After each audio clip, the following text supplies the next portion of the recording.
বলছি হচ্ছে সারা রাতটা কেটেছে হচ্ছে উৎকণ্ঠায় আর কি।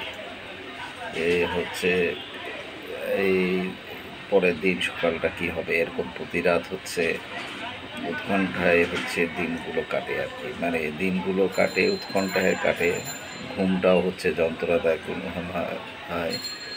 মানে একটা দুশ্চিন্তার মধ্যে আমরা সব বাংলাদেশের মানুষগুলো আছি। এটা আমি আমার থেকে বলছি, আমার মতো অনেকে আছে, আবার তারা আরও খারাপ অবস্থায় আছে।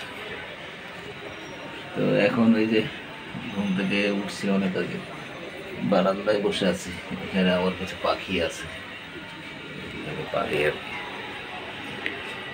তো এই উৎকণ্ঠার দিনগুলো কবে যে শেষ হবে এটার অপেক্ষায় আছি আর কি। তো আমরা দোয়া করি প্রতিদিন যে বাংলাদেশের অবস্থা ভালো হোক, মানুষ স্বাভাবিক অবস্থায় ফিরে আসুক। আর অদক্ষতা দিয়ে তো আর দেশ চালানো যায় না। যারা হচ্ছে দেশ চালাতে ব্যর্থ হচ্ছে তারা স্বেচ্ছায় চলে যাক। বিশৃঙ্খলা করার কী দরকার, রক্তপাতের কী দরকার?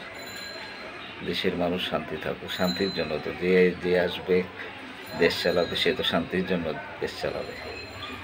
তো অশান্তি করে ক্ষমতায় থাকার তো কোনো মানে হয় না আর কি।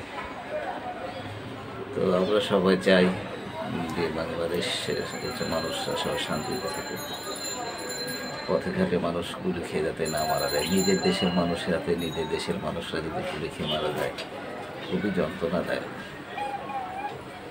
আমরা শান্তি চাই, সকলে শান্তি চাই।